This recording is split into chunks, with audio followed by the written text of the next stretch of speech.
ಜನತೆಗೆ ಮತ್ತು ದೇಶದ ಜನತೆಗೆ 80ನೇ ಸ್ವಾತಂತ್ರ್ಯೋತ್ಸವದ ಶುಭಾಶಯಗಳನ್ನು ಕೋರಲಿಕ್ಕೆ ಬಯಸ್ತೇನೆ. ಇದೇ ದಿನ ಕ್ರಾಂತಿವೀರ ಸಂಗೊಳ್ಳಿ ರಾಯಣ್ಣ ಅವರ ಕೂಡ ಜನ್ಮದಿನ ಕೂಡ. 15ನೇ ತಾರೀಕಿಗೆ ಅವರು ಹುಟ್ಟಿದ್ದು. ಕಾಕತಾಳೀಯ ಏನಪ್ಪ ಅಂತಂದರೆ ಸ್ವಾತಂತ್ರ್ಯ ಬಂದ ದಿನ ಅವರು ಹುಟ್ಟಿದ್ದು, ಕಾನ್ಸ್ಟಿಟ್ಯೂಷನ್ ಬಂದದ ದಿನ, ಜಾರಿಗೆ ಬಂದದ ದಿನ ಅವರು ನೇಣಾಕಿದ್ರು. ಹಾಗಾಗಿ 26/1/1 ತಾರೀಕು ಅವರು ಹುಟ್ಟಿದ್ದಿನ, ನೇಣಿಗೆ ಗಲ್ಲಿಗೆ ಏರಿಸ್ಬಿಟ್ಟಂಥ ದಿನ, ಅವ್ರು ಸತ್ತ ದಿನ. ಮತ್ತು ಅವರು ಹುಟ್ಟಿದ್ದು 15ನೇ ತಾರೀಕು, ಆಗಸ್ಟ್ 15ನೇ ತಾರೀಕು. ಹಾಗಾಗಿ ಕ್ರಾಂತಿವೀರ ಸಂಗೊಳ್ಳಿ ರಾಯಣ್ಣ ದೇಶ ಪ್ರೇಮ ಮತ್ತು ಸ್ವಾತಂತ್ರ್ಯಕ್ಕಾಗಿ ಹೋರಾಟ ಮಾಡಿದ್ದು. ಮತ್ತು ಕಿತ್ತೂರು ರಾಣಿ ಚೆನ್ನಮ್ಮನವರ ಬಂಟ, ಕಿತ್ತೂರು ರಾಣಿ ಚೆನ್ನಮ್ಮನವರ ಬಂಟ, ಅವರ ಅಂಗರಕ್ಷಕ ವಿಭಾಗದಲ್ಲಿ ಮುಖ್ಯಸ್ಥನಾಗಿದ್ದಂಥವ್ರು ಸಂಗೊಳ್ಳಿ ರಾಯಣ್ಣ. ನಾನು ಮುಖ್ಯಮಂತ್ರಿಯಾಗಿರುವಾಗ 2013ರಿಂದ 18 ಮುಖ್ಯಮಂತ್ರಿಯಾಗಿರುವಾಗ ಸಂಗೊಳ್ಳಿ ರಾಯಣ್ಣವರು ಹುಟ್ಟಿದಂಥ ಸ್ಥಳ ಸಂಗೊಳ್ಳಿ, ಅಲ್ಲಿ ಸರ್ಕಾರದಿಂದ 125 ಎಕರೆ ಜಮೀನು ಕೊಟ್ಟು ಸಂಗೊಳ್ಳಿ ರಾಯಣ್ಣವರ ಹೆಸರಿನಲ್ಲಿ ಒಂದು ಸೈನಿಕ ಶಾಲೆಯನ್ನು ಮಾಡಿದ್ದೇವೆ. ಜೊತೆಗೆ ಒಂದು ಮ್ಯೂಸಿಯಂ ಕೂಡ ಮಾಡಿದ್ದೇವೆ. ಅವರು ಸೌದಿ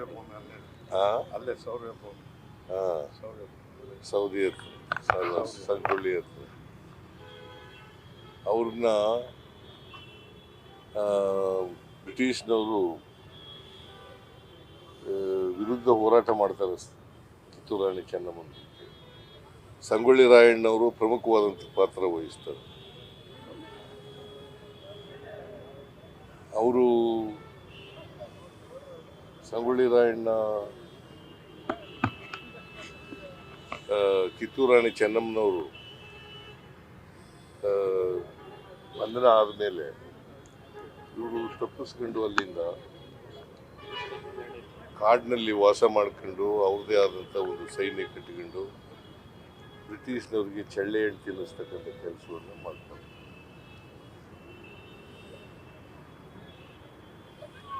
ಗೆರಿಲ್ಲಾ ಯುದ್ಧಗಳನ್ನು ಮಾಡ್ತಾರೆ. ಬ್ರಿಟಿಷ್ನವರಿಗೆ ಬಹಳ ಕಠಿಣವಾದಂಥ ಸವಾಲುಗಳನ್ನು ಒಡ್ತಕ್ಕಂಥ ಪ್ರಯತ್ನ ಮಾಡ್ತಾರೆ. ಹಾಗಾಗಿ ಕುತಂತ್ರದಿಂದ ಬ್ರಿಟಿಷ್ನವರು ಸಂಗೊಳ್ಳಿ ರಾಯಣ್ಣವ್ರನ್ನ ದಸ್ತಗಿರಿ ಮಾಡ್ತಾರೆ.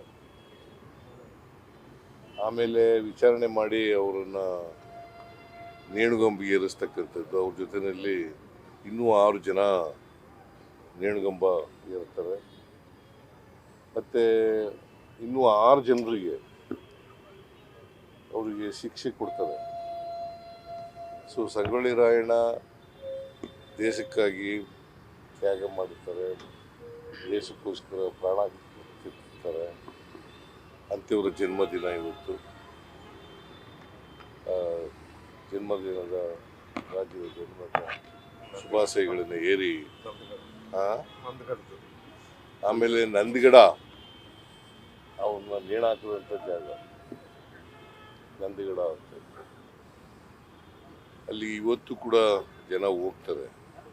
ಸಂಗೊಳ್ಳಿ ರಾಯಣ್ಣನ ಶಾಲೆ ಮಾಡಿರ್ತಕ್ಕಂಥದ್ದು ನಮಗೆ ಅದು ಒಂದು ಶೈಕ್ಷಣಿಕ ಮತ್ತು ಸಾರ್ವತ್ರಿಕ ಜನ ಹೋಗ್ತಕ್ಕಂಥ ಜಾಗ. ಅದು ಹೋಗ್ಲಿ ಅಂತಲೇ ನಾವು ಮಾಡಿರ್ತಕ್ಕಂಥದ್ದು. ಇವತ್ತು ಎಷ್ಟು ಜನ ವಿದ್ಯಾರ್ಥಿಗಳಿದ್ದಾರೆ? 560 ಜನ ದೇಶದ ಅನೇಕ ಭಾಗಗಳಿಂದ ಬಂದು ಅಲ್ಲಿ ಸೈನಿಕ ಶಾಲೆಯಲ್ಲಿ ಕಲಿತಾರೆ. ಒಂದು ಏನಪ್ಪ ಅಂತಂದ್ರೆ ಸಂಗೊಳ್ಳಿ ರಾಯಣ್ಣವರಿಂದ ಪ್ರೇರಣೆ ಆಗಬೇಕಾಗಿರ್ತಕ್ಕಂಥದ್ದು ದೇಶ ಪ್ರೇಮ, ತ್ಯಾಗ, ಬಲಿದಾನ. ದೇಶಕ್ಕೋಸ್ಕರ ಅವರು ಭಾಳ ವರ್ಷ ಬದುಕಿರಲಿಲ್ಲ, ಸುಮಾರು 35 ವರ್ಷ ಬದುಕಿದ್ರು. ಅಷ್ಟರಲ್ಲಿ ದೇಶಕ್ಕೋಸ್ಕರ ಕಿತ್ತೂರನ್ನ ಸ್ವತಂತ್ರಗೊಳಿಸ್ಲಿಕ್ಕೋಸ್ಕರ ಹೋರಾಟ ಮಾಡ್ತಾರೆ. ಸೊ ಅಂತ ಕ್ರಾಂತಿವೀರ ಸಂಗೊಳ್ಳಿ ರಾಯಣ್ಣ 15 ಹುಟ್ಟಿದ್ದು 26 ಅದು ಹೇಳಿದೆ ನಾನು.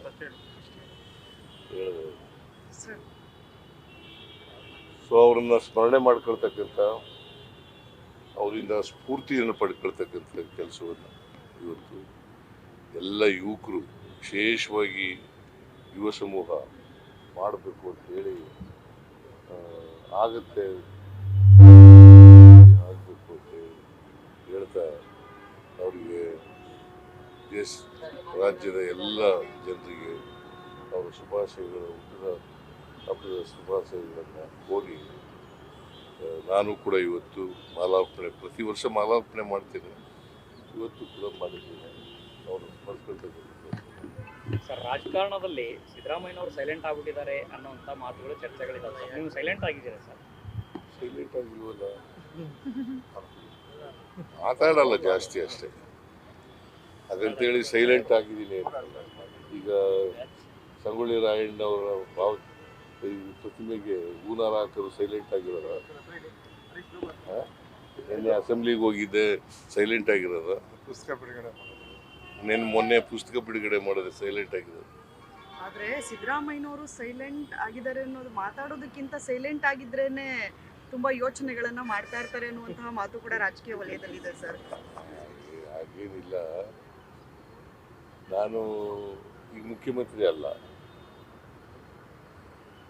ಮುಖ್ಯಮಂತ್ರಿ ಅಲ್ಲದೆ ಇರೋದ್ರಿಂದ, ಮುಖ್ಯಮಂತ್ರಿ ಆಗಿದ್ದಾಗ ಈ ರಾಜ್ಯದ ಜವಾಬ್ದಾರಿ, ಈಗ ಜವಾಬ್ದಾರಿ ಇಲ್ಲ. ಶಾಸಕ ಬರೀ ನಾನು ಶಾಸಕ.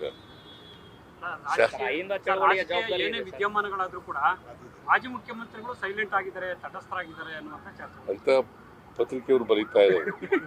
ಸರ್, ಈಗ ಅಹಿಂದ ಚಳವಳಿಯ ಮುಂದುವರಿಸುವ ವಿಚಾರದ ಏನಾಯ್ತು? ಅಹಿಂದ ಚಳವಳಿ ಮುಂದುವರಿಸುವ ವಿಚಾರದಲ್ಲಿ ತಮ್ಮ ಪಾತ್ರಗಳೇನು, ಮುಂದೆ ಹೆಂಗೆ ಅಂತ? ಅಹಿಂದ ಹೀಗೆ ಸಂಘಟನೆ ನಡೀತಾ ಇದೆ. ಶೋಷಿತ ವರ್ಗಗಳು ಹೆಸರಿನಲ್ಲಿ ಅಹಿಂದ ಸಂಘಟನೆ ನಡೀತಾ ಇದೆ. ಈಗ 6ನೇ ತಾರೀಕು ಹಿಂದುಳಿದ ಜಾತಿಗಳ ಒಕ್ಕೂಟದ ವತಿಯಿಂದ 25ನೇ ವರ್ಷ ಆಗಿರ್ತಕ್ಕಂಥದ್ದು. ಅದಕ್ಕೆ ಹಿಂದುಳಿದ ಜಾತಿಗಳ ಒಕ್ಕೂಟ 25, ನಾನು ಅದರಲ್ಲಿ ಭಾಗವಹಿಸ್ತಾ ಇದ್ದೀನಿ. ಸರ್, ಸಂಪುಟದಲ್ಲಿ ಒಂದು ಸ್ಥಾನ ಖಾಲಿ ಇದೆ ಸರ್, ಮಹಿಳೆಗೆ ಸ್ಥಾನ ಕೊಟ್ಟಿಲ್ಲ ಅಂತ ಹೇಳಿ ಬಿಜೆಪಿಯವರು ಮೊನ್ನೆ ಪ್ರತಿಭಟನೆಯನ್ನ ಮಾಡ್ತಾ ಇದ್ದಾರೆ. ಒಂದು ಉತ್ತರ ಕರ್ನಾಟಕದ ಕುರುಬ ಸಮುದಾಯಕ್ಕೂ ಕೂಡ ಆದ್ಯತೆಯನ್ನು ಕೊಡಬೇಕು, ಪ್ರಾತಿನಿಧ್ಯ ಕೊಡಬೇಕು ಅನ್ನೋ ಕೂಗು ಕೂಡ ಇದೆ. ಬಿಜೆಪಿ ಅವ್ರಿಗೆ ಯಾವ ನೈತಿಕ ಹಕ್ಕಿದೆ? ಅಲ್ಪಸಂಖ್ಯಾತರು ಈ ದೇಶದ ಪ್ರಜೆಗಳಲ್ವಾ? ಅವ್ರಿಗೆ ಕೊಡಲಿಲ್ಲ. ನಾವು ಮಹಿಳೆಯರಿಗೂ ಕೊಡ್ತೀವಿ, ಮಹಿಳೆಯರಿಗೆ ಕೊಡ್ತೀವಿ ಅಂತ ನಾನು ಬಹುಶಃ ನಾನು ಹೈಕಮಾಂಡ್ನವ್ರಿಗೂ ಹೇಳಿದ್ದೀನಿ, ಮಹಿಳೆಯರಿಗೆ ಕೊಡಬೇಕು ಅಂತ. ಸರ್, ತಾವು ಬಸವರಾಜ ಶಿವಣ್ಣ ಅವರಿಗೆ ವಿಚಾರವನ್ನ ಚರ್ಚೆ ಆಗ್ತಿತ್ತು, ಅವ್ರಿಗೆ ಏನಾದ್ರು ಅವಕಾಶ ಸಿಗುತ್ತೆ ಸರ್? ಯಾರಿಗೆ ಬಸವರಾಜ ಶಿವಣ್ಣ ಗೊತ್ತಿಲ್ಲ, ಹೈಕಮಾಂಡ್ನವ್ರು ಏನು ತೀರ್ಮಾನ ಮಾಡ್ತಾರೆ.